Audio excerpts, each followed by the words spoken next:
happy time and a carefree time. A time of auto rides and double dates.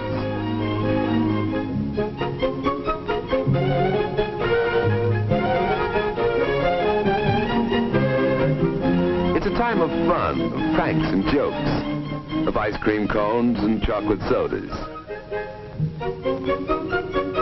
Youth is a time for getting a job, for finding one's place in the world. But sometimes in these troubled days, the very thoughtlessness of youth has led to a living nightmare, but deadly.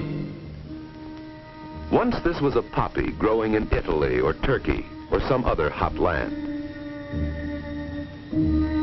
The dried juice of this plant produces opium, a powerful drug. Contained in opium is morphine, used by doctors to relieve severe pain. From morphine comes heroin, outlawed even medically from the United States. These and other derivatives form the group of drugs called opiates. Opiates are classed as depressants. An overdose causes unconsciousness, then death.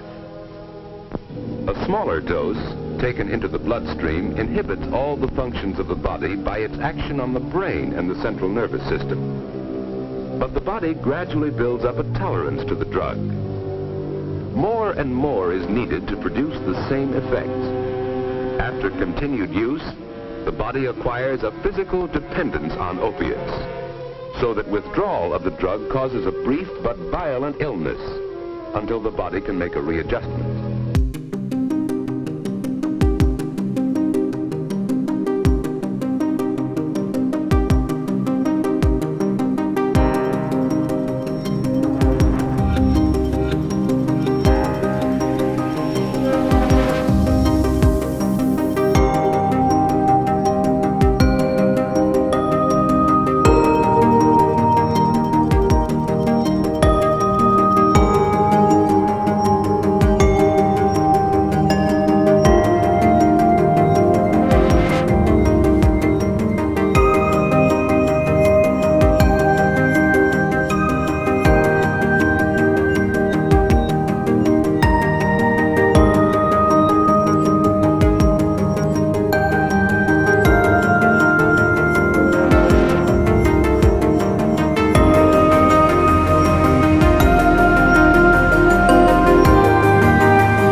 Such a victim doesn't have to steal to support his expensive habit, but the degrading effects are the same. In recent years, there has been a shocking increase in drug addiction among young people, often in their teens, who take up the habit without the slightest understanding of the living nightmare they are so unthinkingly walking into. To get the illegal drugs, they are forced to deal with criminals who prey on those least able to defend themselves. And to find money for their expensive habit, they often turn to crime themselves.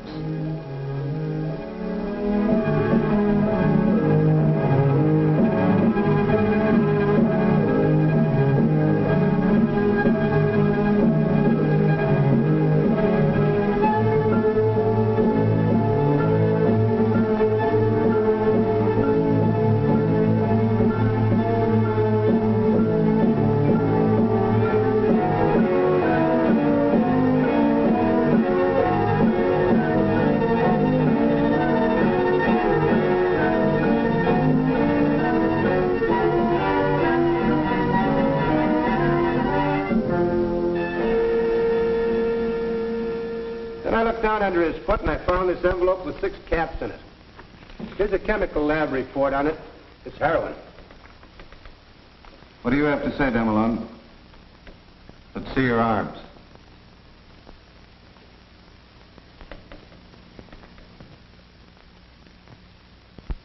How long have you been taking heroin? Well, Speak up. About 2 years, I guess. What about before then? Well, I smoked marijuana for a while. How long? 4 or 5 months, I guess. How did you get started on this?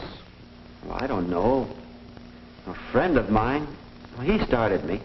Started by a friend. An oft-told story. For drug addiction is contagious. One addict can make 5. 5 can make 25. Marty's story is like many of the others. It started 2 years ago with marijuana cigarettes. Come on, it's my turn next.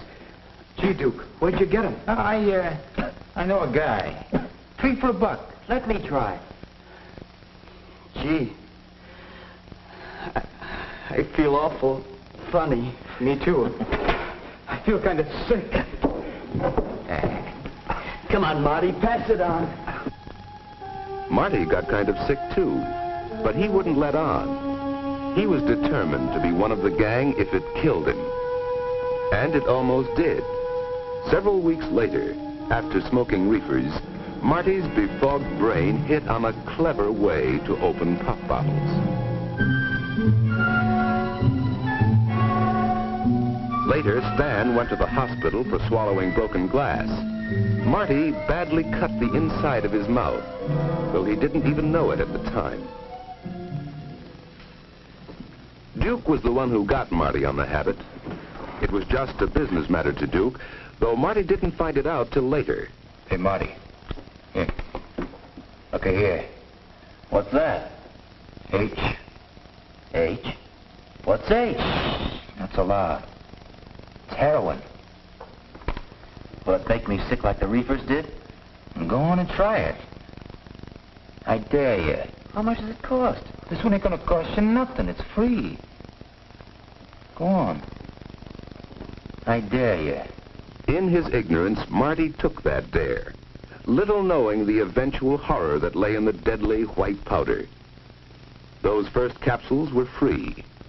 But when Marty started asking for them, the price came high. $1.50 apiece. That's right, kid. $15. This ought to hold me for a while. I hooked my camera to get this dough. Where's my cut? You don't get one. This kid's hooked. Go out and get some new kids if you want to cut. He's still snorting it. So what? Snorting or mainlining, what's the difference? He's hooked. Hey, look, I gotta have my cut. It's costing me more than ever now that I'm on speedballs. That cocaine comes high. That's your problem, kid. So, you're snorting it, huh? Yeah. Well, don't be a sucker. You're wasting it that way. Use a needle. Is that what you do, Louis? Listen, kid, I ain't on the stuff. Don't ever think I am. Yeah, sure. Like I'm doing it, see? Mainlining it. Don't it hurt? Yeah, sure, some. I guess that vein will give out someday. But the stuff costs too much to waste it. That's right, kid. You ought to go on the needle. Nah, I don't want to punch myself full of holes like that. But he did use the needle, despite his fear of it. At first he shot the drug under his skin, then directly into the vein. As his body gradually built up a tolerance, he needed more and more of the drug. There was no pleasure in it for Marty. It was a bodily demand. He was using 4 or 5 caps a day now. They cost him $7.50, $52.50 a week. It was more than his salary at the store could pay for.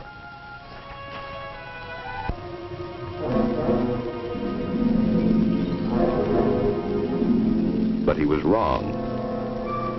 Barston didn't prosecute, but Marty no longer had a job. Drugs were becoming Marty's whole life. He was abnormally sleepy, losing weight, cross, irritable, fearful that the puncture marks on his arms would be discovered. His former friends now let him strictly alone. But with a false sense of loyalty, they didn't report him to the authorities. They would have done him a favor if they had. The only associates left from Marty were other drug addicts like Duke. It didn't matter. nothing mattered but the ever-present craving for the drugs. He had given up interest in everything else. Marty's family saw all of these symptoms and others too, but didn't understand them. Often in the morning, his pillow would be wet from perspiration. His mother knew something was wrong. Something. Marty, have you seen the pinking shears I bought last week? Can't seem to find them anywhere. How should I know, Mom? Marty, you don't seem right, son.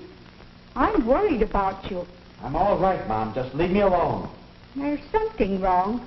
I'm going to take you down to Dr. Bleeker's this afternoon for a checkup. No. No, I'm all right. Well, you don't act like it, son. I don't know what it could be. Ever since you lost that job at Mr. Marston. I don't know. I'm all right, Mom.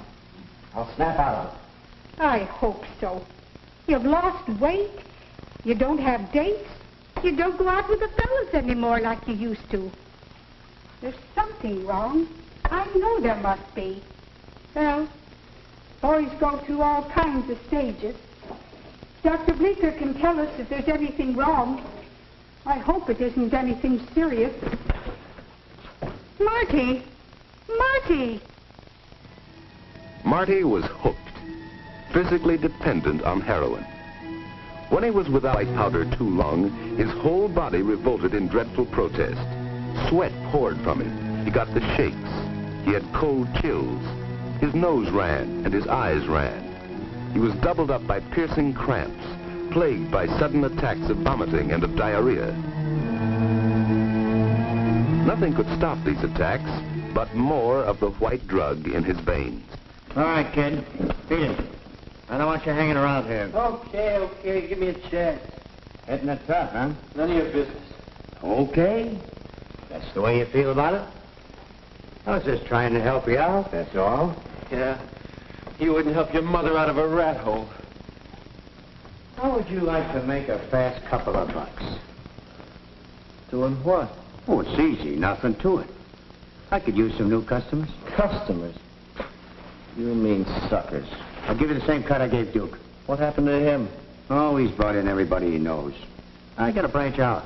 Well, I could use the dough at that. Fine. Start him out on reefers. It's easier that way, and it's cheaper. Yeah, that's the way I started. You got him? Sure. For you, 2 bits apiece. Well, give me 2 for now. That's all the dough I got. Right now.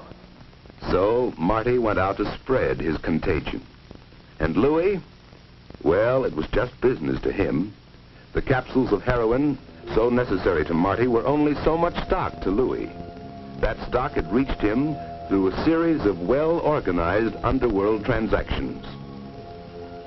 Some months back, smuggled ashore in a box of fresh-caught fish, were a number of small tubes of pure heroin, 1 kilogram in all, a little more than 2 pounds. Originally bought for $1,000, it was resold after being smuggled into this country for $7,000. It was mixed with a similar-looking white powder, milk sugar, and sold again for $30,000. These were big business transactions possible only by organized criminal syndicates. Many believe such syndicates, in a cold-blooded scheme to create a market for their drugs, are directly responsible for the sudden growth of drug addiction among young people. By the time Louis Legty got it, the heroin had been cut many times, passed through many hands. He cut it again and put it up in capsules. There was less than 3% heroin in those capsules. The underworld made more than $250,000 on the original $1,000 investment. Big stakes, worth taking a few chances for, especially when pusher Louis would take the rap. But even Louis wasn't taking much of a chance. He had junkies, dope addicts, working for him, like Marty Demelot. Marty had to keep going somehow to bring in the daily flow of money necessary to keep his habit supplied with drugs. When there were no new customers for Louis, Marty worked at any job he could find. But the jobs didn't last long. Often he had to turn to petty thieving and shoplifting to get the money he so desperately needed. Before long, he became fairly well known to the police. Mrs. Demilon, do you have anything to say? Yes, Judge. Marty, he isn't a bad boy. I wish you could have seen him before he started this poison. He always made good grades at school. He was doing so well at Mr. Barston's grocery. Judge, he's a good boy. I understand. Demilon, I believe you acquired the drug habit through ignorance. If you knew then what you know now, you probably never would have touched that first marijuana cigarette. Well, there's no way of undoing it now. I'm going to sentence you to 1 year in the municipal jail.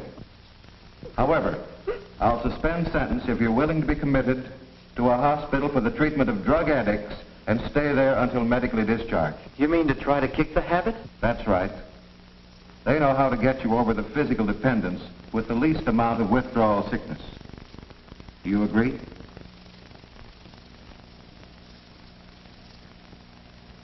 Yes, sir. All right, so ordered. Next case. For those already addicted to drugs, the first step in rehabilitation must be commitment to a hospital where they will be under medical guidance.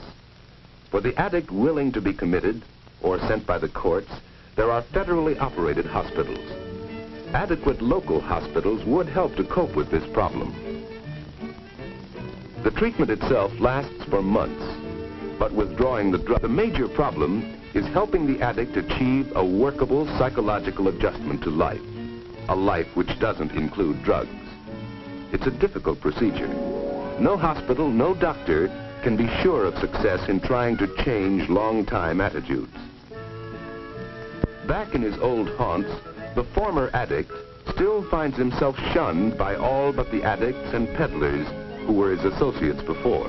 For effective treatment, there must be a long-term, community-wide program to help the former addict and his family make an adjustment.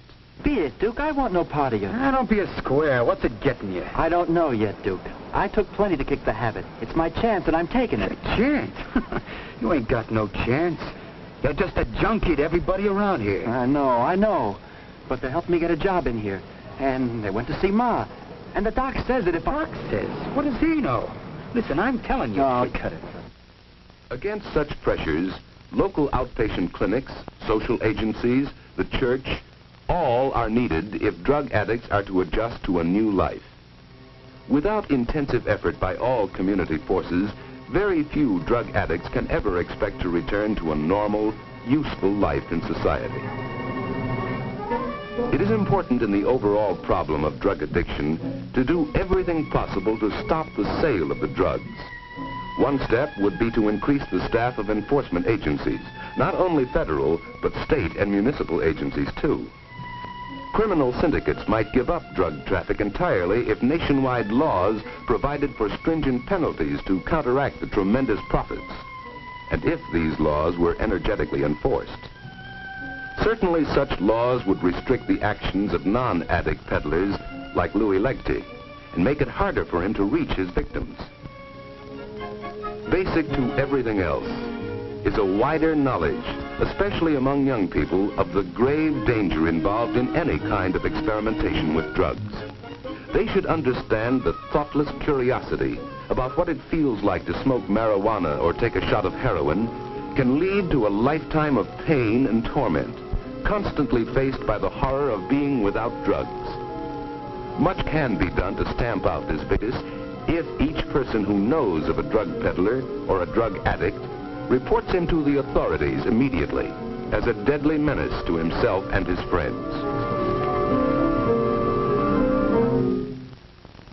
For every person must take some of the responsibility for preventing the growth of drug addiction.